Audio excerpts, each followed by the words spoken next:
अस्सलाम वालेकुम। Welcome to my YouTube channel. उम्मीद करती हूँ सब खैरियत के साथ होंगे, खुश रहें, आबाद रहें अपनी ज़िंदगियों में। आज आपके साथ जो रेसिपी मैं शेयर कर रही हूँ वो है ब्रेड पकोड़ा सैंडविच, जिसको बनाना बहुत ही आसान है और आम तौर पर आप इसको इवनिंग स्नैक के तौर पे भी इस्तेमाल कर सकते हैं, बच्चों को टिफ़िन के लंच बॉक्स के तौर पर भी दे सकते हैं, और अगर आपके घर में कोई मेहमान आ जाए तो तब भी आप इसको बना सकते हैं। तो बनाना स्टार्ट करते हैं। सबसे पहले मैंने पास क्या चीज़ है, मेन है ब्रेड, जो कि हर घर में मौजूद होती है। तो मैं वही इंग्रेडिएंट इसके अंदर ऐड कर रही हूँ जो कि हमारे घर में मौजूद होते हैं। ठीक है, तो तकरीबन 5 से 6 मैंने ब्रेड के स्लाइस लिए हैं। आलू हैं, तकरीबन 2 आलू थे जिनको अच्छी तरीके से मैंने बॉयल कर लिया है। ठीक है, अच्छी तरीके से मैं इनको मैश कर लूँगी। यहाँ पे बेसन है जिसमें मैंने हस्बे ज़रूर यानी कि हाफ़ टेबल स्पून नमक है और हाफ़ टेबल स्पून दड़ा मिर्च है और थोड़ा सा ज़ीरा चुटकी मैंने इसके अंदर ऐड कर दिया है। इसको अच्छी तरीके से मैं पानी से अभी मैं मिक्सर बना लूँगी। ठीक है, जैसे कि अमूमन हम आलूओं का बैटर बनाते हैं ना, आलू के पकौड़ों का, वैसे ही बैटर बना लेंगे, यानी कि बहुत लिक्विड भी फॉर्म में नहीं होगा, यानी कि ना गाढ़ा होगा ना पतला होगा, इसका मीडियम हम रखेंगे। ठीक है, यहाँ पे तकरीबन 2 अदद अंडे थे जिसको मैंने बॉयल कर लिया है। बॉयल करने के बाद अच्छी तरीके से मैं ऐसे कर लूँगी ताकि अच्छी तरीके से ये हो जाए। ठीक है, छोटी फॉर्म में आ जाएं। और इसके साथ ही मेरे पास जो हम आलू के बैटर में मवाद ऐड करेंगे वो है हाफ़ टेबल स्पून नमक है, हाफ़ टेबल स्पून दड़ा मिर्च है, काली मिर्च है और ज़ीरा है। यहाँ पे मेरे पास सब्ज़ धनिया और सब्ज़ मिर्च है। तो बनाना स्टार्ट करते हैं। तो सबसे पहले हमने क्या करना है कि जो आलू थे उसको अच्छे तरीके से मैं मैश करती हूँ। आलू को मैंने अच्छे तरीके से मैश कर लिया है। ठीक है, तो बस हमने क्या करना है कि इसमें हम जल्दी से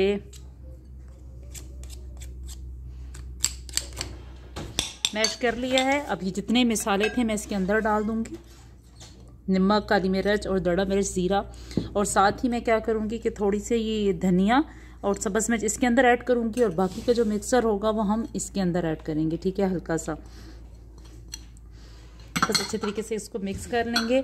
और 1 टेबल स्पून यहाँ से मैं अंडा बॉयल हुआ हुआ लेंगे, वो इसके अंदर शामिल करेंगे। ठीक है, और इसको अच्छे तरीके से मिक्स कर लूँगी। ये एक हमारा बैटर तैयार हो जाएगा। ठीक है, इसको अच्छे तरीके से मिक्स कर लेना है। ये अच्छे तरीके से मिक्स हो जाएगा। और यहाँ पे जो हमारे पास है बॉयल अंडा, इसके अंदर मैं क्या करूँगी, हम लोग 2 टेबल स्पून मेयोनीज ऐड करेंगे। ठीक है, ठीक है,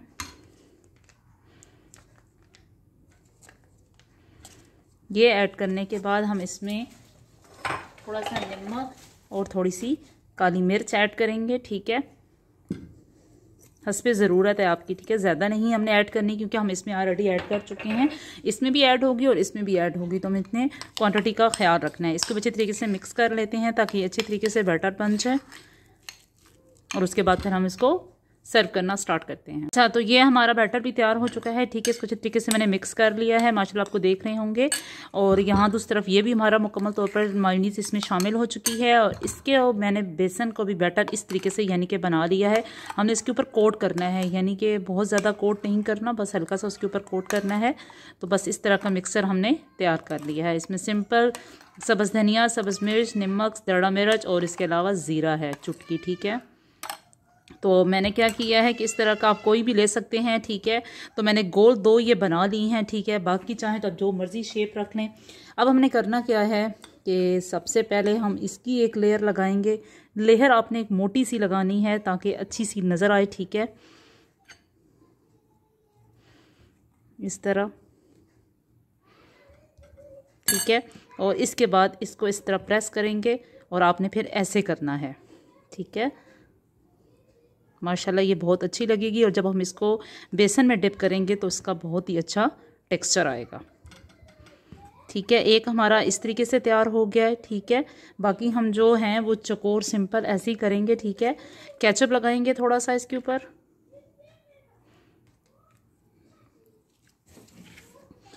केचप का अच्छी तरीके से लेप कर देंगे जैसा आपके बच्चों को पसंद है। ठीक है, आप लोग वैसे ही इसकी लेप लगा सकते हैं इस तरीके से।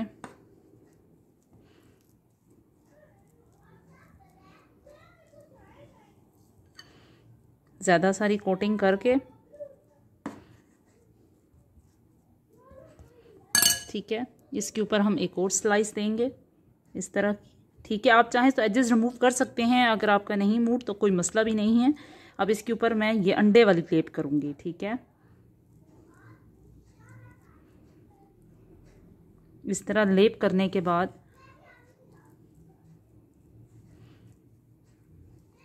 ये फोर्थ एक और लेप करेंगे। ठीक है, इस तरह लेप करने के बाद लेप हो चुकी है तो हम पहले इसकी समोसा कटिंग करेंगे। ठीक है, समोसा कटिंग ऐसी होगी। ठीक है, और अगर आप इसको और छोटा करना चाहते हैं तो आप इसको पकोड़ा शेप में भी कट सकते हैं। ठीक है, तो इस तरह की ये शेप बन जाएंगी। ठीक है, अब हम चलते हैं फ्राई पैन तैयार करते हैं और इसको अच्छे तरीके से इस बेसन में कोट करके फ्राई करते हैं। माशाल्लाह इसमें हमारा तेल जो है वो प्री हीट हो चुका है, यानी कि गर्म हो चुका है। तो अब हमने क्या करना है कि इस तरह की बहुत सारी हमने शेप्स बना दी हैं। ठीक है, समोसा शेप भी बनाई है, पकोड़ा शेप भी बनाई है, ये वाली शेप भी बनाई है और एक गोल भी बनाई है। तो अब सिंपल मैं क्या करूँगी कि इसको बेसन के बैटर के साथ डिप करेंगे और फ्राई कर लेंगे। पहले हम गोल को फ्राई करते हैं बेसन के साथ डिप करके। सिंपल हम इसको, ताकि इसके सारे जो कोने हैं वो इसमें डिप हो जाएं, और इंतहाई एहतियात के साथ हम इसको तेल में डाल देंगे। और बिल्कुल स्लो हीट पे हमने बनाने हैं, यानी कि तेज़ आंच आपने नहीं करने वरना ये जल जाएंगे। ठीक है, इस तरह के एक ये वाला चारों कोने डिप हो जाएं और इसके आप देख रहे होंगे कि हम इसको कोट कर रहे हैं। ठीक है, हम इसको ज़्यादा डिप नहीं कर रहे। अब ये वाला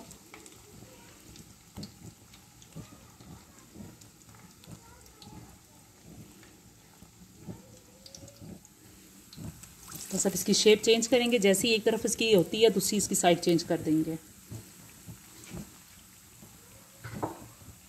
अब मैं इसकी सारी चारों कोने जो हैं वो भी साथ साथ कुक कर रही हूँ ताकि उस पर भी अच्छा सा कलर आ जाए। ठीक है, ऐसे करके आप इसके चारों कोने कुक करेंगे।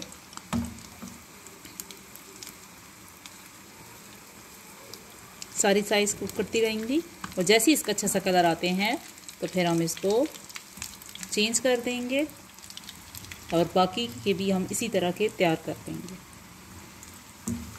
माशाल्लाह देख सकते हैं कि इस पे कितना अच्छा कलर आ रहा है। इस तरीके से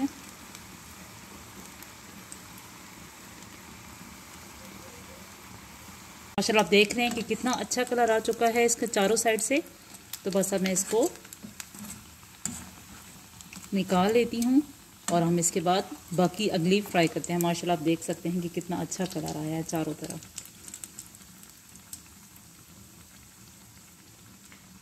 एक एक करके हम निकाल लेंगे।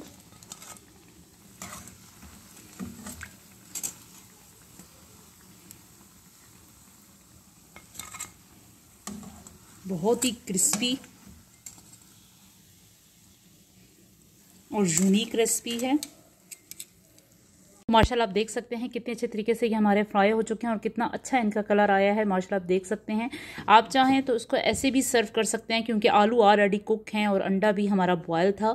आप चाहें तो इसको ऐसे भी डाइट पर्सन अगर ले सकें तो वो भी ऐसा इवनिंग स्नैक के तौर पर इस्तेमाल कर सकते हैं, और चाहें तो आप इसको ऐसे फ्राई करके ब्रेड पकौड़ा के तौर पर बना सकते हैं। माशाल्लाह आप देख सकते हैं कि अंदर से कितनी अच्छी इसकी हुई है और कितना अच्छा कलर है, और माशाल्लाह ये बहुत ही क्रंची है। आप इसका देख सकते हैं।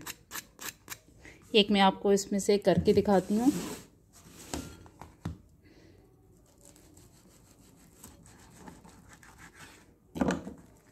माशाल्लाह आप देखें कितना अच्छा इसका है। ठीक है, और अगर चाहें तो मैं आपको एक और भी करके देती हूँ। ठीक है, ये वाला भी अंदर से बहुत ही खस्ता। माशाल्लाह उम्मीद करती हूँ आपको रेसिपी बहुत पसंद आई होगी। पसंद आए तो प्लीज़ लाइक कीजिए और अपने फ्रेंड्स के साथ शेयर कीजिए, और अगर मेरे चैनल पे नए आए हैं तो उसको सब्सक्राइब करना मत भूलिएगा। दुआओं में याद रखिएगा। अल्लाह हाफिज़।